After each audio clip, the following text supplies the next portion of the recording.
Friend, आप सब कैसे हो। आज हम लोग केंद्रीय विद्यालय के हाफ ईयरली एग्ज़ाम पेपर को सॉल्व करेंगे जो मैक्सिमम मार्क्स 80 नंबर का है, जिसमें कि पहला क्वेश्चन बच्चों गिवन है for any two set A and B A intersection bracket A union B equal में क्या होगा।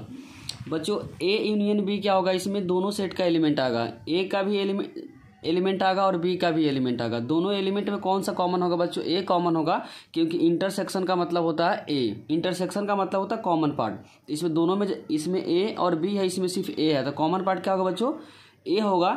इसीलिए इसका करेक्ट आंसर का जो बच्चों ए हो जाएगा। तो फर्स्ट का करेक्ट आंसर क्या हो जाएगा, ध्यान रखिए, ए होगा। सेकेंड क्वेश्चन में बोला हुआ बच्चों इफ ए इक्वल में जो सेट गिवन है 1 2 3 4 then the number of proper subset of A is. इसका डायरेक्ट फार्मूला होता है बच्चों 2 के पावर n होता है। ध्यान रखें क्या होता है, 2 के पावर n होता है, और n होता है सेट में कितने एलिमेंट है बच्चों। सेट ए में कितने एलिमेंट है, 1 2 3 4 5, तो 5 रखेंगे, 2 के पावर 5। तो 2 के पावर 5 को अगर खोलेंगे बच्चों तो 2 5 बराबर 2 और 2। जब इसको ब्रेक करेंगे 2 2 जा 4 2 जा 8 2 जा 16 2 जा 32, तो इसका आंसर हो जाएगा बच्चों डी। जो सेकेंड का करेक्ट आंसर हो जाएगा बच्चों डी। क्वेश्चन नंबर थर्ड में बोला हुआ in set builder method the null set is represented by, तो 5 होता है बच्चों। नल सेट को हमेशा रिप्रेजेंट करते हैं 5 से, तो इसका आंसर हो जाएगा बच्चों थर्ड का करेक्ट आंसर हो जाएगा बी। बच्चों फोर्थ वाले में पूछा हुआ the domain of the function F x equal में माइनस मॉड एक्स। बच्चों डोमेन क्या होता है, एक्स का रिजल्ट होता है, एक्स कहाँ से कहाँ तक वेरी कर सकता है, तो इसमें एक्स माइनस इनफाइनाइट से प्लस इनफाइनाइट तक वेरी कर सकता है, क्योंकि माइनस इनफाइनाइट से प्लस इनफाइनाइट में कोई भी फंक्शन क्या पे अनडिफाइंड नहीं होगा। तो यहाँ पे जो आंसर हो जाएगा बच्चों ऑल नेचुरल नंबर नहीं, यहाँ पे रियल नंबर होगा, तो आर जो आंसर हो जाएगा, जो डोमेन का आंसर हो जाएगा बच्चों सेट ऑफ रियल नंबर। क्योंकि डोमेन क्या होता है बच्चों, डोमेन होता है एक्स का रिजल्ट, इसमें एक्स का कोई भी रिजल्ट रखने पे फंक्शन अनडिफाइंड नहीं होगा। ध्यान रखिए फंक्शन अनडिफाइंड नहीं होना चाहिए, तो यहाँ पे जो आंसर हो जाएगा बच्चों बी। तो फोर्थ का करेक्ट आंसर हो जाएगा बी। अब क्वेश्चन नंबर 5 में बोला हुआ सेट ए में एलिमेंट गिवन है बच्चों। क्वेश्चन नंबर 5 में बच्चों गिवन है सेट ए में एलिमेंट है 1 2 एंड सेट बी में एलिमेंट है √3, then the set A cross B. इस क्वेश्चन को बच्चों हम लोग एरो डायग्राम से बनाएंगे। एक का हो जाएगा 3 से और 2 का हो जाएगा 3 से, तो यहाँ पर जो बनेगा एक ए क्रॉस बी में 1 3 और 2 3। ऑप्शन ए क्रॉस बी में एलिमेंट आया 1 3 और 2 3, जो कि ऑप्शन नंबर बच्चों डी में गिवन है, तो इसका आंसर हो जाएगा 5 का डी करेक्ट आंसर हो जाएगा, क्योंकि डी में गिवन है 1 3 और 2 3।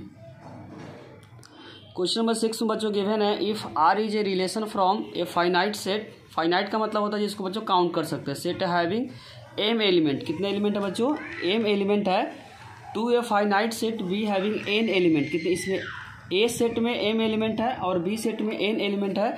The number of relation from A to B, इसका डायरेक्ट फार्मूला होता है बच्चों 2 के पावर एम एन माइनस 1, तो इसका करेक्ट आंसर हो जाएगा बच्चों 6 का बी। फार्मूला को डायरेक्ट याद कर ले, टोटल नंबर ऑफ रिलेशन 2 के power m n minus 1। Question number 7 बच्चों गिवन है the value of cosec minus 1410 is.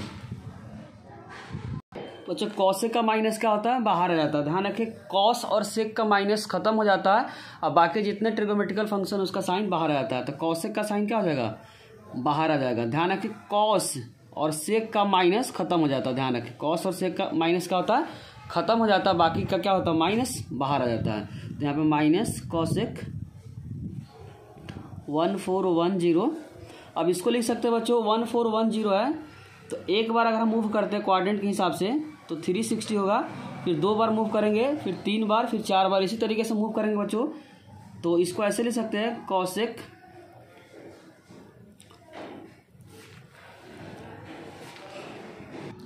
इसको लिख सकते हैं 360 इंटू 4। इसका मतलब वो 4 बार मूव किए, एक बार में बच्चों क्या होता है 360, 2 बार मूव करेंगे तो 360 इंटू इसको 4 बार मूव करेंगे तो क्या रिजल्ट आएगा 1440 है। क्या आएगा बच्चों 1440। 1440 में कितना माइनस करना पड़ेगा, 30 माइनस करना पड़ेगा, क्योंकि जब इसको सॉल्व करेंगे तो रिजल्ट क्या आएगा बच्चों 1440।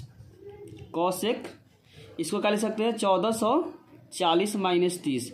1440 का मतलब हुआ बच्चों 4 बार मूव किए। जब एक बार मूव करते, ध्यान रखिए, जब एक बार मूव करते तो 360, जब 2 बार मूव करेंगे तो 720, उसी तरीके से 4 बार मूव करेंगे तो हम लोग चलेंगे 1440। तो 1440 में से 30 को माइनस करेंगे तो इसका मतलब होगा क्वाड्रेंट हो गया बच्चों 1440। तो यहाँ पे इसमें से माइनस करेंगे तो फोर्थ क्वाड्रेंट। और फोर्थ क्वाड्रेंट में ध्यान रखें कि कॉस से क्या होता है, निगेटिव होता है। और इस लाइन पे जाने पे साइन चेंज नहीं, सॉरी फंक्शन चेंज नहीं होता, सिर्फ साइन चेंज होता है। तो यहाँ पे हो जाएगा माइनस कॉसेक। और फोर्थ क्वाड्रेंट में कॉसेक क्या होता है, निगेटिव होता है। तो यहाँ पे एक और निगेटिव आ जाएगा, एक तो निगेटिव किसका हो जाएगा, इसका, और एक निगेटिव हो जाएगा क्वाड्रेंट का। तो कॉसेक 30 डिग्री, माइनस माइनस क्या हो जाएगा, प्लस हो जाएगा। तो कॉसेक 30 का जो रिजल्ट हो जाएगा बच्चों 2। तो इसका करेक्ट आंसर हो जाएगा 2। जो चेक करता है ऑप्शन में कौन सा दे रखा है बच्चों, जो कि ऑप्शन नंबर बी गिवन है बच्चों। तो इसका करेक्ट आंसर हो जाएगा बी। 7 का करेक्ट आंसर हो जाएगा बच्चों बी हो जाएगा। बच्चों क्वेश्चन नंबर 8 में पूछा हुआ the value of tan π/8 is. तो हम लेट कर लिए बच्चों x इक्वल में π/8 मान लिए, लेट कर लिए। तो 2x निकालेंगे, जब 2 से मल्टीप्लाई करेंगे तो 2 से 8 कट जाएगा। तो यहाँ पे π/4 आएगा। tan 2x का फॉर्मूला होता है 2 tan x divide 1 minus tan square x। और 2x का रिजल्ट कितना बच्चों π/4। तो यहाँ पे यूज कर दिए π/4 2 tan x 1 minus tan square. tan π/4 का मान क्या होता है 1 होता है। उसके बाद हम लोग क्या करेंगे, क्रॉस मल्टीप्लाई करेंगे, क्योंकि बच्चों हमको निकालना है tan π/8 निकालना है। उसका जब क्रॉस मल्टीप्लाई किए तो रिजल्ट है बच्चों 1 माइनस tan स्क्वायर इक्वल में 2 tan x। अब उसके बाद क्वाड्रेटिक फॉर्म में लाने के लिए इस पूरे टर्म को हम राइट की तरफ लेके चले गए। तो यहाँ पे दोनों का साइन चेंज हो जाएगा। तो यहाँ पे माइनस में तो क्या होगा, प्लस में इसका साइन चेंज नहीं होगा क्योंकि ऑलरेडी इधर ही है, और 1 का साइन चेंज हो गया। तो क्वाड्रेटिक फॉर्म से जब कंपेयर करेंगे बच्चों ax² bx प्लस c से जब कंपेयर करेंगे तो a का मान हो जाएगा 1, b का मान हो जाएगा 2 और c का मान हो जाएगा -1। तो d का फॉर्मूला क्या होता है b² माइनस 4ac। तो यहाँ से d निकल जाएगा बच्चों, b का रिजल्ट 2 है, 4a, c कितना -1। तो -4 को अगर -1 से मल्टीप्लाई करेंगे तो प्लस में आ जाएगा। तो 8 आ जाएगा। यहाँ पे tan x का जो फॉर्मूला हो जाएगा, क्योंकि जो रहता है जैसे पहले हम लोग पढ़े थे द्विघात समीकरण में, क्वाड्रेटिक इक्वेशन में x आता था, तो इसीलिए यहाँ पर tan x है तो tan x हो जाएगा। और x क्या हम लोग मान रखे बच्चों, x मान रखे π/8, ध्यान रखें। तो लास्ट में हम लोग क्या करेंगे, रिप्लेस करेंगे, जहाँ x वहाँ पे π/8 कर देंगे। तो tan x का फॉर्मूला हो जाएगा बच्चों -b प्लस माइनस √(d)/2a। तो इसको जब सॉल्व करेंगे तो रिजल्ट आ जाएगा बच्चों कुछ इस तरीके का आएगा। सॉल्व करने के बाद -1 प्लस √2 और -1 माइनस √2, इन दोनों निगेटिव पॉसिबल नहीं है कि हम लोग मान रखे बच्चों फर्स्ट क्वाड्रेंट में। और फर्स्ट क्वाड्रेंट में tan क्या होता है, पॉजिटिव होता है, और यहाँ x को रिप्लेस कर देंगे π/8। तो जो रिजल्ट आ जाएगा बच्चों tan x को रिजल्ट करेंगे π/8, यही पूछा हुआ था। तो इसका जो रिजल्ट आ जाएगा 1√(2)। यहाँ पे लिख सकते हैं बच्चों इसको नॉट पॉसिबल, रीजन बता सकते हैं नॉट पॉसिबल, क्योंकि हम लोग मान रहे हैं कि फर्स्ट क्वाड्रेंट में है और फर्स्ट क्वाड्रेंट में निगेटिव नहीं होता है। तो करेक्ट आंसर हो जाएगा बच्चों √2 और -1। चेक करते हैं ऑप्शन किस में दिया हुआ बच्चों। इसका आंसर जो गिवन है बी पार्ट है। तो 8 का करेक्ट आंसर हो जाएगा बच्चों बी। इसका आंसर हो जाएगा बच्चों 8 का करेक्ट आंसर हो जाएगा बी। ध्यान रखें 8 का करेक्ट आंसर हो जाएगा बच्चों बी। क्वेश्चन नंबर 9 में बोला हुआ the modulus of the complex number z equal में -1 माइनस आयोटा √3। मॉडुलस का फॉर्मूला होता है बच्चों √, रियल पार्ट का स्क्वायर प्लस इमेजिनरी पार्ट का स्क्वायर। बच्चों रियल पार्ट कितना, जिसमें आयोटा नहीं होता, रियल पार्ट क्या बच्चों -1। तो यहाँ पे लिखेंगे -1 का होल स्क्वायर। इमेजिनरी पार्ट क्या, -√, आयोटा। -1 का स्क्वायर हो जाएगा बच्चों +1, और √3 का स्क्वायर करेंगे तो क्या है, √3 कैंसिल हो जाएगा, 3 आएगा, 3 1 4 आएगा। 4 का स्क्वायर रूट निकालेंगे तो बच्चों क्या आएगा 2 × 2। तो इसका करेक्ट आंसर हो जाएगा बच्चों 2। तो मॉडुलस कितना आ गया, 2 आ गया, जो कि ऑप्शन नंबर बच्चों बी में गिवन है। तो 9 का करेक्ट आंसर हो जाएगा बी पार्ट। अब हम लोग क्वेश्चन नंबर 10 को सॉल्व करेंगे। लिखा find the value of iota के पावर 4n + 1 माइनस आयोटा के पावर 4n - 1 डिवाइडेड बाई 2। बच्चों आयोटा के पावर 4 ध्यान रखिए क्या होता है, 1 होता है। आयोटा का पावर 4 क्या होता है, 1 होता है। तो पहले क्या करेंगे, इसको ब्रेक करेंगे। तो इसको ले सकते हैं आयोटा के पावर 4n और आयोटा के पावर 1, क्योंकि जब बेस सेम होता है तो पावर को क्या करते हैं, ऐड कर देते हैं। ये आयोटा ध्यान रखिए माइनस, उसी तरीके से आयोटा के पावर 4n और आयोटा के पावर क्या है -1 डिवाइडेड बाई 2। यहाँ पे आयोटा के पावर 4n कॉमन है तो यहाँ 4n कॉमन लेंगे तो यहाँ पे बचेगा बच्चों आयोटा माइनस आयोटा के पावर -1 डिवाइडेड बाई 2।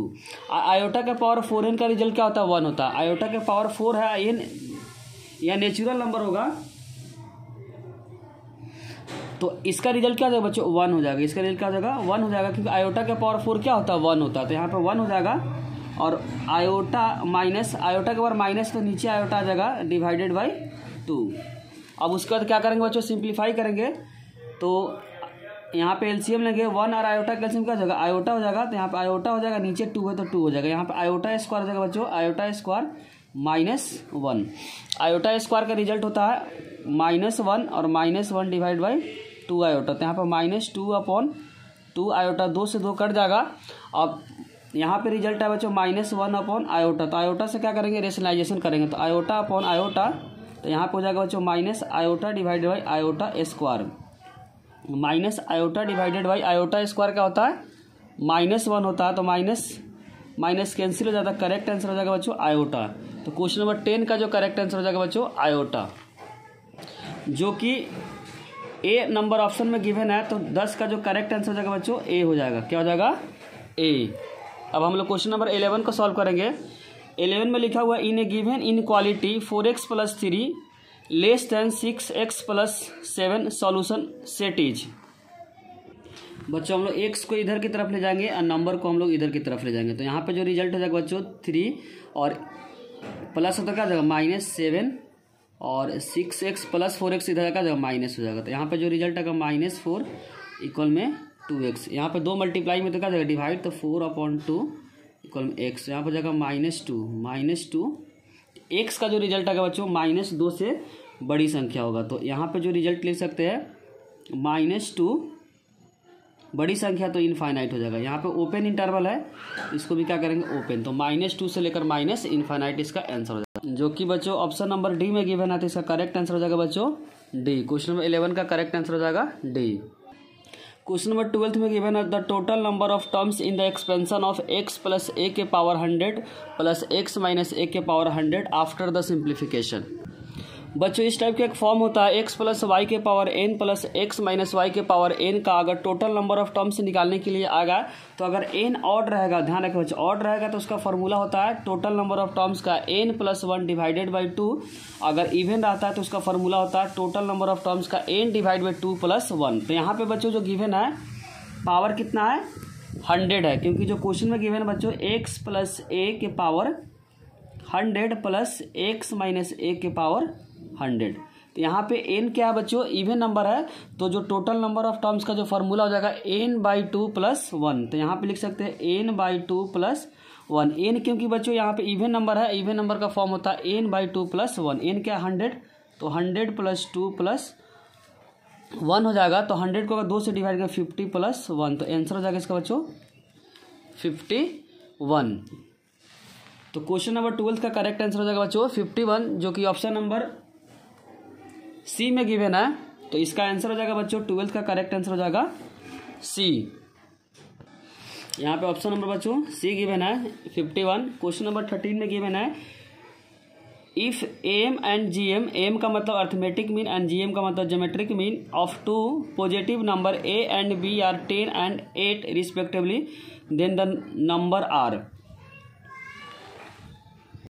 बच्चों अर्थमेटिक मीन का फॉर्मूला होता है a + b/2 जो गिवन है 10। तो यहाँ पे जब क्रॉस मल्टीप्लाई करेंगे तो a + b इक्वल में हो जाएगा बच्चों 10 को 2 से करेंगे तो 20। a + b का जो सम हो जाएगा 20 और जब इसको स्क्वायर करेंगे तो बच्चों 64 आएगा। तो ab का रिजल्ट क्या जाएगा 64। ऑप्शन चेक करते हैं ऐसा दो नंबर जिसका एडिशन क्या होना चाहिए बच्चों 20 होना चाहिए और प्रोडक्ट कितना होना चाहिए 64 होना चाहिए। चेक करते हैं बच्चों ऑप्शन में। बच्चों ऑप्शन नंबर फर्स्ट में 4 और 16 है तो इसको जब जोड़ेंगे तो कितना आएगा 20 है जब मल्टीप्लाई करेंगे तो 64 आएगा। तो इसका आंसर हो जाएगा बच्चों ए क्योंकि जो ऑप्शन में हम लोग निकाले हैं इसमें a + b का जोड़ कितना 20 और प्रोडक्ट कितना है 64 जो सेटिस्फाइड कर रहा है ऑप्शन नंबर ए क्योंकि इन दोनों नंबरों का जोड़ कितना बच्चों 20 है इसका प्रोडक्ट कितना 64 यही सेटिस्फाइड कर रहा है। तो इसका आंसर हो जाएगा बच्चों 13 का करेक्ट आंसर हो जाएगा ए। क्वेश्चन नंबर बच्चों 14 में पूछा हुआ द वैल्यू ऑफ 9 के पावर 1/3 इंटू 9 की power 1/9 dot dot dot infinite is. तो डायरेक्ट इसका बच्चों फार्मूला होता है, उसी फार्मूला से हम लोग क्या करेंगे, इसको सॉल्व करेंगे। बच्चों इसका रिजल्ट पूछा हुआ, ध्यान रखिए जब बेस सेम होता है तो पावर को हम लोग क्या करते हैं, ऐड करते हैं। तो 9 की power 1/3 plus 1/9 plus 1/27 dot dot dot, क्योंकि इनफाइनाइट तक नंबर गिवन है। तो इनफाइनाइट का एक सीरीज होता है बच्चों, कौन सा फॉर्म पकड़ रहा है, जीपी पकड़ रहा है, जिसमें जीपी में पहला जो नंबर हो जाएगा बच्चों, पहला ये जीपी पकड़ रहा है, तो जीपी का जो पहला नंबर हो जाएगा 1/3। और आर कैसे निकालते हैं, A2/A1।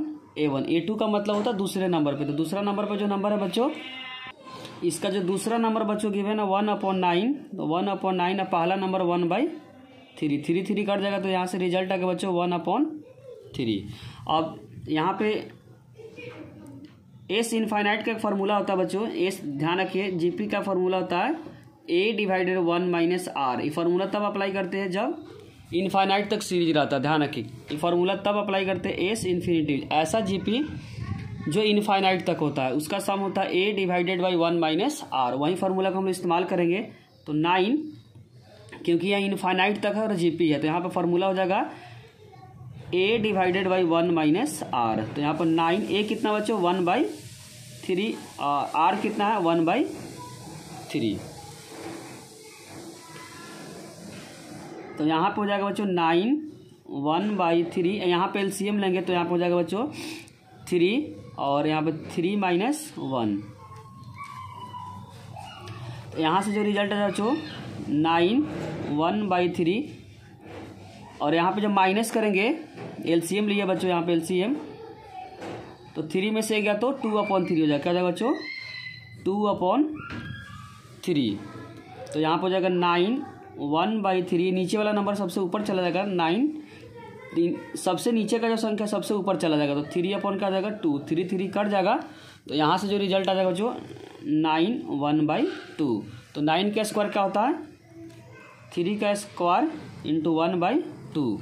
तो यहाँ से 2 कट जाएगा, तो यहाँ पर हो जाएगा 3 के पावर 1, तो आंसर हो जाएगा बच्चों इसका 3। तो 14 का करेक्ट आंसर हो जाएगा बच्चों 3, जो कि बच्चों ऑप्शन नंबर बी में गिवन है। तो 14 का करेक्ट आंसर हो जाएगा बच्चों बी। बच्चों यहाँ पे 14 में आंसर क्या आ रहा है बी, तो करेक्ट आंसर हो जाएगा बच्चों इसका बी हो जाएगा। अब क्वेश्चन नंबर 15 को सॉल्व करेंगे। NC8 इक्वल में NC2 then value of NC2। बच्चों परमिटेशन में एक फॉर्म होता है NCA इक्वल में NCB, तो हम लिख सकते हैं नीचे का जो नंबर इसको जोड़ने पे बच्चों ऊपर का नंबर आना चाहिए।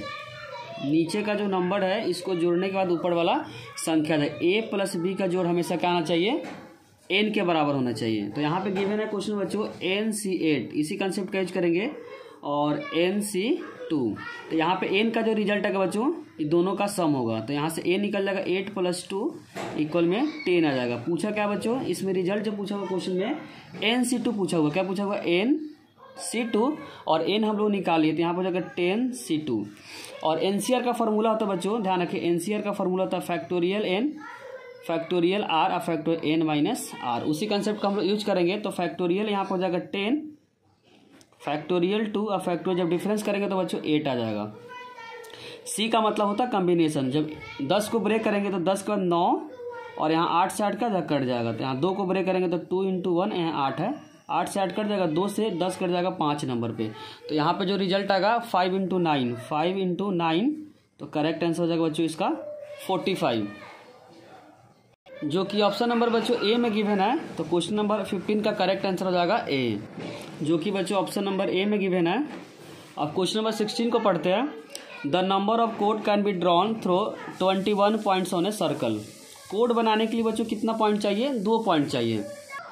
बच्चों सर्कल में जो कोड बनाते हैं उस कोड बनाने के लिए सिर्फ 2 पॉइंट चाहिए। कितना पॉइंट चाहिए, 2। कोई भी एक 2 पॉइंट से हम क्या कर सकते हैं, कोड को ड्रॉ कर सकते हैं। तो टोटल जो पॉइंट है बच्चों इसमें 21 है, और 2 पॉइंट से क्या कर सकते हैं हम लोग, कोड निकाल सकते हैं। तो 21 में से 2 को क्या कर सकते हैं, सेलेक्ट कर सकते हैं। फिर से फार्मूला NCR का फार्मूला था फैक्टोरियल N फैक्टोरियल R और डिफरेंस N - R। उसी फार्मूला को यूज करेंगे। तो यहाँ पर हो जाएगा फैक्टोरियल 21 फैक्टोरियल 2 डिफरेंस करेंगे तो 21 में से 2 गया तो बच्चों 19 आएगा। अब इसको ब्रेक करेंगे तो 21 × 10 इंटू ब्रैकेट 10 आएगा 20 आएगा, सॉरी 20, यहाँ पे 19 और 2 को खोलेंगे तो 2 × 1 या 19 से 19 का कट जाएगा, 2 से बच्चों 20 कट जाएगा 10 नंबर पे, तो यहाँ पे रिजल्ट अगर 21 × 10 तो 210 आंसर हो जाएगा। तो क्वेश्चन नंबर 16 का जो करेक्ट आंसर हो जाएगा बच्चों 210, जो कि बच्चों ऑप्शन नंबर डी में गिवन है, तो करेक्ट आंसर हो जाएगा 16 का डी। क्वेश्चन नंबर 17 में बच्चों गिवन है the number of terms in the expansion x + 1/x⁴। ध्यान रखें जितना पावर होता है उससे एक अधिक क्या होता है, टर्म होता है। ध्यान रखें जितना पावर रहेगा उसमें एक नंबर ऐड कर देंगे तो टोटल नंबर ऑफ टर्म्स आ जाएगा। एग्जाम्पल से बता देते हैं बच्चों, a + b का होल स्क्वायर हम लोग जब पढ़े थे तो इसमें क्या आता है, a² b² + 2ab आता है। यहाँ पे पावर कितना है, 2 है, तो टर्म कितना रहा, 1 2 3, तो यहाँ पे 8 है तो पावर 1 ऐड कर दो तो 9, तो करेक्ट आंसर हो जाएगा 17 का सी हो जाएगा। अब हम लोग क्वेश्चन नंबर 18 को सॉल्व करेंगे। द वैल्यू ऑफ समेशन 0 से स्टार्ट है n पे खत्म हो रहा है NCR3 की पावर r इज। बच्चों बाइनोमियल एक्सपेंशन का जनरल फॉर्म होता है a + b के पावर n को जब एक्सपेंड करते हैं तो NC0 a के पावर n b के पावर 0 NC1 a के पावर n-1। फिर उसी तरीके से बढ़ते बढ़ते पहले क्या करते हैं, 0 से स्टार्ट होता है फिर ये बढ़ता है। इन दोनों का डिफरेंस बच्चों यहाँ पे आता है और यहाँ पे जो नंबर होता है इस पे आता है। एक डायरेक्ट एक फॉर्म होता है, इसको लिखो इसको लिखो, इसको जनरल फॉर्म बोलते हैं बच्चों। अगर n का r का मान 0 रखेंगे तो पहला टर्म आएगा, r का मान 1 रखेंगे तो दूसरा टर्म आएगा। इसी फॉर्म का जनरल फॉर्म है, इसी फॉर्म में क्वेश्चन गिवन है बच्चों। जब इस इक्वेशन को इससे कंपेयर करेंगे, यहाँ से बेसिकली क्या निकालेंगे बच्चों, a और b निकाले के हम लोग इसमें क्या करेंगे, पुट कर देंगे। यहाँ पे NCR तो मैच कर गया, 3 के पावर r मतलब n-r वाला टर्म इसमें गिवन नहीं है तो हम खुद से ले सकते हैं 1n-r, क्योंकि 1 के पावर कुछ भी करते तो रिजल्ट क्या आता है बच्चों, सेम आता है। अब फर्स्ट NCR तो मैच कर गया, अब इस वाले को इससे कंपेयर करेंगे, इस वाले को इससे कंपेयर करेंगे, तो यहाँ से जो निकल के आएगा बच्चों n-r तो कैंसिल हो जाएगा, तो a के जगह पे क्या आएगा, 1 आएगा, a के जगह पे क्या आएगा 1 आएगा, और b r कैंसिल हो जाएगा यहाँ पे, तो r के जगह पे क्या आएगा बच्चों, यहाँ पे आएगा, सॉरी b के जगह पे क्या आएगा बच्चों, b के जगह पे यहाँ पे आएगा, b के जगह पे आएगा 3, क्या आएगा 3, a निकल गया b निकल गया, हम लोग डायरेक्ट इसमें रख सकते हैं क्योंकि RHS पार्ट इसमें दिया तो हम लोग LHS पार्ट क्या करना, निकालना है। तो a के जगह पे क्या रखेंगे 1 और b के जगह पे रखेंगे 3 के पावर n। जब इन दोनों को ऐड करेंगे 1 में 3, इसमें बेसिकली रख दिए, दिखा देते बच्चों, a के जगह पे 1 रखे हैं और b के जगह पे क्या यूज किए, 3 यूज किए, तो यहाँ पे आएगा 1 + 3 ऐड करेंगे तो 4 के पावर n आ जाएगा, जो ऑप्शन नंबर बच्चों सी में गिवन है। तो क्वेश्चन नंबर 18 का जो करेक्ट आंसर हो जाएगा सी हो जाएगा। बच्चों क्वेश्चन नंबर 19 में असर्शन और 20 में असर्शन रीजन का क्वेश्चन है, जिसमें बोला हुआ है असर्शन में a इक्वल में b वेयर a इक्वल में x एलिमेंट है, x is a letter of the word follow और b y is a letter of the wolf. क्योंकि जब भी बच्चों हम लोग सेट लिखते हैं इसमें रिपीटेशन वाले नंबर को नहीं लिखते हैं, एक एक नंबर लिखेंगे। तो यहाँ W कितना बार बच्चों, 1 बार है, वो 2 बार रिपीट हुआ इसलिए 1 बार लिखा, L 2 बार रिपीट हुआ तो 1 बार लिखेंगे। जब भी ध्यान रखें सेट लिखते हैं तो उसमें रिपीटेशन वर्ड को नहीं लिखते हैं, इसका मतलब ये जो लिखा हुआ सेट क्या है, करेक्ट है। दूसरा इसमें लिखा हुआ बच्चों रीजन में 2 sets A and B are said to be equal if they have exactly same element and we write A equal में B। इसका मतलब हुआ बच्चों 2 सेट तभी इक्वली होता है, जो करेक्ट इसमें बताना चाह रहा है कि 2 सेट इक्वल तब होता है जब एग्जैक्टली सेम होता है, सारे एलिमेंट क्या होता है, सेम होता है। इसका मतलब दोनों क्या है, स्टेटमेंट सही है और सेकेंड स्टेटमेंट फर्स्ट स्टेटमेंट को एक्सप्लेन कर रहा है, तो इसका करेक्ट आंसर हो जाएगा बच्चों ए। ध्यान रखें करेक्ट आंसर हो जाएगा ए। जब भी दोनों सेट सही रहता है और सेकेंड मतलब रीजन जो एक्सप्लेन करता है असर्शन को, तो करेक्ट आंसर हो जाएगा ए। और 20 में बोला हुआ द मिनिमम वैल्यू ऑफ 4 के power x + 4 1 - x etch 4 and x is a real number. तो यहाँ x का मान कोई भी नंबर रखेंगे, जैसे अगर 0 रखते हैं बच्चों तो यहाँ 4 के पावर 0 क्या जाएगा 1, और 4 के पावर यहाँ 1 - 0 क्या जाएगा, यहाँ पे हो जाएगा बच्चों 1 और यहाँ पे हो जाएगा 5। तो मिनिमम जो नंबर आएगा, अगर x का मान यहाँ पे तो 5 आ रहा है, अगर x का मान 1 रखते हैं तो यहाँ पे तो क्या हो जाएगा, इसका जो मिनिमम वैल्यू आएगा बच्चों 4 आएगा। और इसमें सेकेंड स्टेटमेंट है AM is a greater than और इक्वल टू क्या होता है, जीएम होता है, ये भी करेक्ट स्टेटमेंट है, लेकिन रीजन जो है असर्शन को एक्सप्लेन नहीं कर रहा है, तो क्वेश्चन नंबर 20 का करेक्ट आंसर हो जाएगा बी। अगर बच्चों वीडियो अच्छी लगी हो तो लाइक कमेंट और सब्सक्राइब करना चैनल को ना भूलें। और पार्ट बी में हम लोग सेक्शन बी और आगे वाले क्वेश्चन को सॉल्व करेंगे। अगर कोई भी डाउट हो तो कमेंट सेक्शन में ज़रूर लिखें। Thank you.